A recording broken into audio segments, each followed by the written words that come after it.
Good evening and thank you for joining us for KREM 2 News 10 at 10, where we give you more news in less time. Let's get started. First up tonight, a 22-year-old remains in jail tonight, accused of murdering a man he found sleeping in his mother's closet. That shooting happened early Wednesday morning at the Summit Ridge Apartments on Spokane South Hill, and that is where we find KREM 2's Kyle Simchuk. He has been digging through this case all day long and has new information tonight. Well, according to court documents, the 22-year-old told police he thought he was home alone until he heard snoring coming from his mom's bedroom. Cody Low told police he recognized the man he found in her closet. Now that man is dead, and some of Low's family members are claiming he acted in self-defense. Aside from a reckless driving conviction, Cody Low has a clean criminal history. Now the 22-year-old is being charged with second-degree murder. Apparently the suspect is in that apartment in his mother's bedroom. Low is accused of shooting and killing 53-year-old Willie Anderson, a man he's known for most of his life. According to court docs, Low thought he was home alone early Wednesday morning in the South Hill apartment he shared with his mom. He grabbed a gun when he heard someone snoring in his mom's bedroom. Apparently he knows the suspect. He says his name is Will.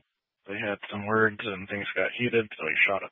Low told police he told Anderson to get out and followed him around the apartment as the 53-year-old looked for his shoes, according to court docs. Then, Low says Anderson raised his arms quickly, and that's when Low told police he closed his eyes and pulled the trigger. He's telling us his mom is showing up now and going into the apartment. Police interviewed Low's mother, who said she snuck Anderson into the apartment through her bedroom window before she left, and apparently didn't tell her son he was inside.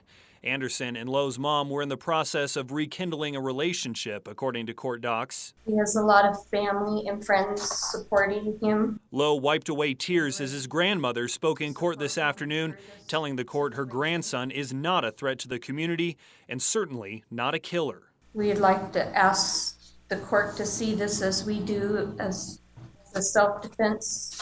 Low's family asked Court Commissioner Eugene Cruz to release him without bond.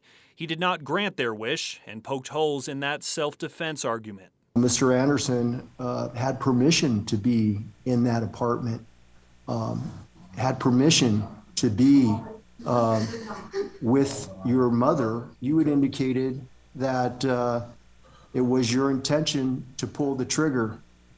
And you also indicated to officers that Mr. Anderson never threatened or harmed you. Prosecutors asked the court to set Low's bond at $1 million.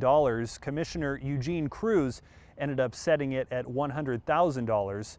Cody Low denied our request for a jailhouse interview. In Spokane, Kyle Simchuk, KREM 2 News. Now to our night beat with a quick look at today's top stories. A man accused of lighting a house on fire near Chief Gary Park was in court today.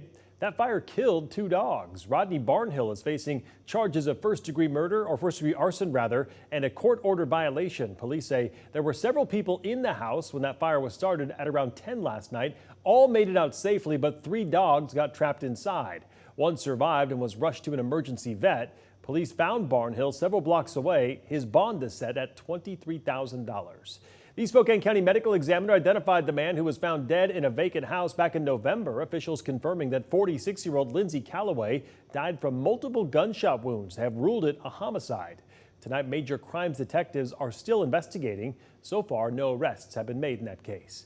Meantime, a man was arrested for allegedly crashing into a Spokane Valley deputy's patrol car while under the influence. According to the Spokane County Sheriff's Office, deputies were responding to a crash when they say 63-year-old Raymond Jones slammed into that patrol car with a deputy inside. Deputies noted a strong smell of alcohol coming from Jones' car, they said. The deputy inside was hurt, but not seriously. Jones was booked into jail on a $10,000 bond. And tonight, police are asking for help finding the driver in a hit and run. Spokane Valley deputies say they found a woman bleeding on the sidewalk yesterday on East Broadway. She was taken to the hospital in critical condition.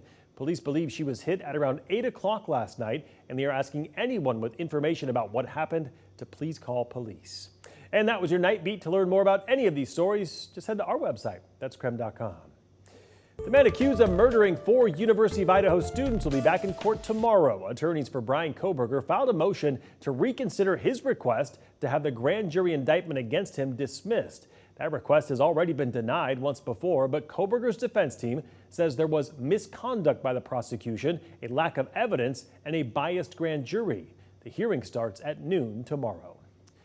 All right, switching gears to talk weather. We got a sunshine break this afternoon, a pretty welcome sight after weeks of cold and fog. So let's get right to Chief Meteorologist Jeremy Goo to find out what's in store for tomorrow and the weekend. Jeremy? Mark, this shot of downtown has been incredibly interesting. Seriously, in just the past 5 minutes, we went from beautiful clear skies to it was so foggy I could not make out anything on the cam, and now it's starting to clear back out.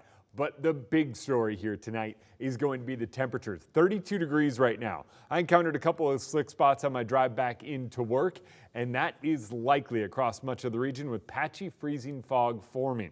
Walla Walla's got the thickest of it, but yep, temperatures down near or below freezing across much of the region.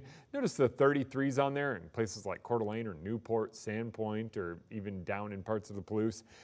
In pockets just outside of those, it is below freezing. We do have some freezing fog. We do have some slick spots on the road from all the rain and recent melting of the past few days. So just kind of be ready for it. What winds up happening is tomorrow we wake up to the fog and some of the cooler temps, but eventually we see the return of rain, and that takes us into a very wet Saturday. But look at the temps. 43 by Saturday, 46 by Sunday, and up near 50 next week. Sounds good, Jeremy. We'll check back in with you later in the broadcast. The 2024 legislative session is well underway in both Washington and Idaho tonight, so we are tracking 3 bills that could impact our region. So let's take a look. First, in Idaho, a bill to ensure school teachers and staff can carry a concealed firearm is on its way to the House floor. The bill would allow school teachers, staff, and volunteers to have a gun on school property with the correct permit. The Idaho School Boards Association and other educational groups oppose the bill. However, that bill passed through the committee yesterday. Another bill on the table today, this time in Washington, would restrict the sale of fur in the state. Those sponsoring the bill say it would decrease the demand for cruel products. Those opposed say it would have a major financial implication for rural and ranching families. And for the second year in a row, lawmakers are considering a bill that would add clergy to the list of people mandated to report abuse or neglect in Washington. But this time around, it clarifies that clergy would not be required to report abuse if they learn of it during confession. I bring this legislation before you today because children need to be able to trust adults, and they need to have trusted adults in their life that when they're being abused, they can go to them and trust that they will help to make it stop. Washington, one of just 5 states in the country where clergy not mandated reporters. In national news this evening, Alabama carried out the first execution by nitrogen hypoxia. The execution of Kenneth Eugene Smith was carried out just hours ago. Smith was sentenced to death for his role in a 1988 murder for hire. After his execution, the victim's son spoke on the emotional toll their family has faced. Nothing happened here today is going to bring Mom back. Nothing. It's kind of a bittersweet day. We're not going to be jumping around, hooping and hollering, hooray and all that. That's not us. But we're glad this day is over.